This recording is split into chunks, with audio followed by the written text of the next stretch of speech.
something is missing. Hello everybody, welcome back to another YouTube video. So for those of you who have seen my previous video, you would know that I went into Morlife and had a day with them cooking a recipe of mine and also having an interview with their in-house naturopath Marlie.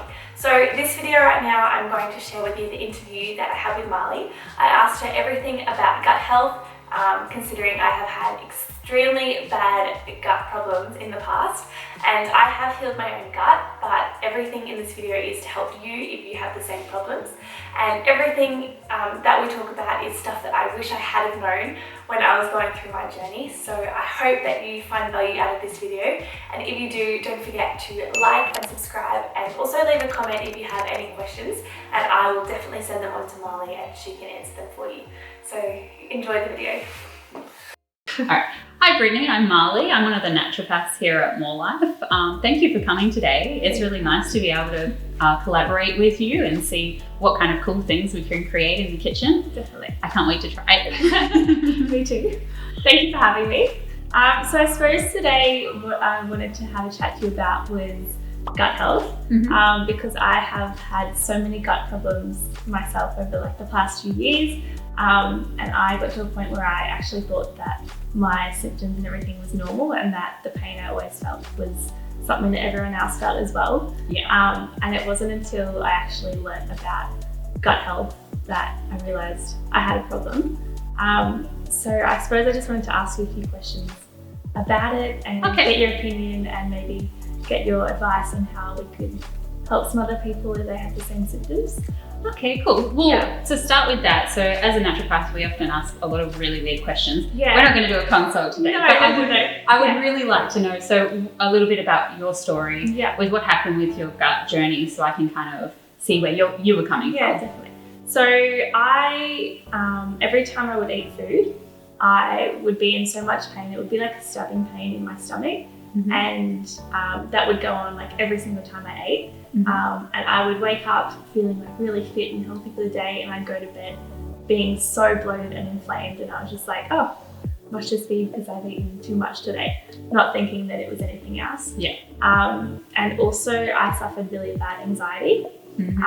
So for me, that really got to me, and I literally couldn't do anything because I was always anxious and having panic attacks. So I suppose they were my biggest symptoms. Yeah. And the reason why I wanted to do something about it in the first place. Yeah. Okay, cool. So when you're talking about pain, where, like you say, in your stomach, so was it literally just under your rib cage? So it was like a stabbing pain. If I touched it, I would have to I can't even describe what would happen. It was just such a stabbing pain. It was like someone had stabbed me with a knife.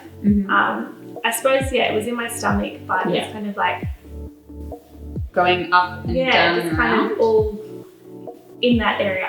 Yeah. All right. Cool. Yeah. Because often when people have pain, I can see that there's two ways it can happen. So there's the stomach itself, or it can be the large or small intestine as well. But a lot of the time, it's actually the large intestine that causes the most grief. Okay. And that can happen from an imbalance of bacteria, which is probably where that was going with your gut health. But I also think that it can be food intolerances as well. So my personal story is that with gluten, if I eat 2 slices of bread, I can actually palpate the bolus of food moving through my large intestine, and it hurts. Okay. So I know that gluten, or bread in particular, is really not good for me. So that could be something that was going on for you as well, like food intolerances, which tend to go in hand with having an imbalance in bacteria. Definitely. Yeah. So what kind of questions did you want to ask? Okay, so I just want to know, on your opinion, why is gut health so important, and what happens if it is out of balance? What are the symptoms that people might have if there's something going on? Okay, so probably the biggest thing that I find with gut health is exactly what you've experienced, that there's such a strong connection between the health of your gut and the health of your mind. And often those two go hand in hand. And that's because when you have a imbalance in either one of those, they need to work together to actually operate properly. So if you have a problem with cognition or with depression, anxiety kind of picture, often that can be because you don't have the, this I'm going to need to explain. Okay, so we have the gut lining, and the gut lining is really important for maintaining a barrier between the food, which is kind of like an open environment that travels through our body. And then we've got a lining that then protects the body from the kind of pathogens, I guess, so bacteria and viruses and all that kind of stuff. So what tends to happen is that when there's inflammation in the gut, then that can cause like separation of the cells, because you know where I'm going with this. You've had it all before, yeah. So you get like what we call a leaky gut picture. So because foods can then travel through into the bloodstream, we then end up with immune reactivity towards foods that you otherwise wouldn't have had an issue with in the past. Yeah. And so because the gut lining, or the gut in general, is also really important for serotonin production, what we end up with is an imbalance in that as well. And when we have not got enough serotonin, because our gut actually creates most of it, we then end up with depression, anxiety kind of picture. And you'll find that people will tend towards one or the other, or sometimes a combination of both. And then that kind of causes all sorts of problems, but then it works the other way around as well. So if you're stressed, then your sympathetic nervous system, your fight or flight response, gets switched on, which then actually switches off your rest and digest response, which is in charge of your digestion. Yeah. So the two really go hand in hand. If you don't have good integrity in one, you're most likely that you've also got poor integrity in the other. Definitely. Yeah. So So for you, so what is it that is good for maintaining like good gut health? So you're saying about having like a good mind gut connection. Yeah. So you've obviously got like food that are there certain foods or supplements that you can suggest to also help with helping your gut out and like creating that really healthy bacteria in your gut? There are. So it depends on the individual. So with what happened with you, with having a lot of pain, that pain is always associated with inflammation. Yeah. So looking at anti-inflammatory foods, which is really just an abundance of fruit and vegetables, healthy fats from fish as well help to reduce inflammation. But then also looking at the variety of foods that we eat, because often what happens when you have something like leaky gut is you're eating the same foods over and over again, and then you're getting immune reactions to those foods because you're eating them over and over again. But if you eat a wide variety of foods, and we're talking a very wide variety, you will find that it helps to reduce inflammation, increase your nutrient density of your diet, but then also really helps to mitigate any issues that can happen from the wrong kinds of foods. Yeah, definitely. A big thing that I like to explain to my patients is that a wide variety of foods is actually very high. It's looking at a minimum of 10 different types of foods a day over 3 days with no repetition. So every 3 days you need to eat 30 different types of food. Wow. Yeah. That's where I go wrong, because I eat the same thing for like breakfast every single morning. I'll have the same breakfast. Most of the time my lunches will be the same. I'll have the same sorts of snacks, and then just my dinners will be slightly different with the same sorts of ingredients. Yeah. So I think that might be as well like where I go wrong. Oh, so of course. That's definitely something I should implement into my lifestyle as well. Yeah. And it's really challenging, and that's why I find going to places like farmers markets can be really helpful, because the supermarkets don't tend to have the variety that is required to actually achieve that. But I should let you know as well, that does include things like herbs. You know, so your spices as well. So, but often still people tend to use like the same 5 to 10 spices in their life.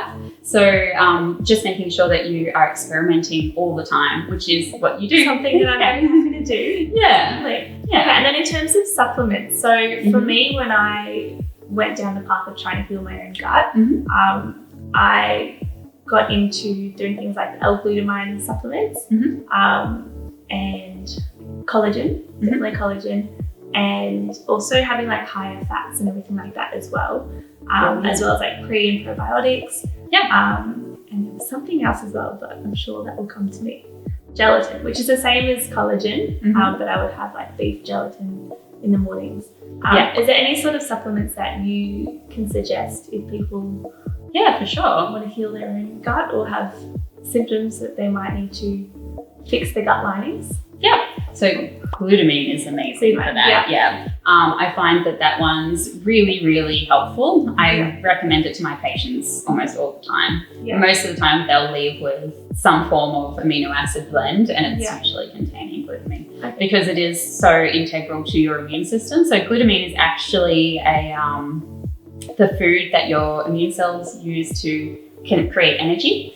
And so because the vast majority of your immune system actually lies in your gut, it really, really helps to feed them. And then also it's required for the structural integrity of the gut. So it helps to heal, but also stimulate and support the immune system, which often goes out of whack as well when we have gut issues. That's probably but everything that you said even is actually the basis of a good gut healing protocol. Probably the biggest other thing that I would say is looking at prebiotics in a way of food. So Morlife, at Morlife we sell inulin and inulin plus, which is inulin and phos. And they're great products to help with that kind of thing. But also remembering that we get our fiber from our food. Definitely. Just making sure we're eating plenty of healthy food. Range of food is so important to get in that fiber. Yeah, that's right. Because every different type of whole food has a different type of fiber in it. And so then that helps to feed the different types of bacteria that require those different types of fibers. Definitely. Yeah. Okay, so for somebody starting out who has no idea where to start, so I suppose the takeaway for them would be to just kind of minimize what they're having in terms of like unhealthy processed foods and get onto more of like a whole-based, plant-based diet. Well, sometimes it's really hard to determine whether or not someone actually has an unhealthy diet because there's a lot of misinformation out there for what constitutes healthy. And so I find that really hard to help people through a lot of the time because they can, a lot of people think that eating pasta and sandwiches and all that kind of stuff is actually healthy. If it's got a little bit of salad on it, then it's even better. But most of all, I think the simplest kind of information that I could share is to eat your 5 serves of fruit and vegetables.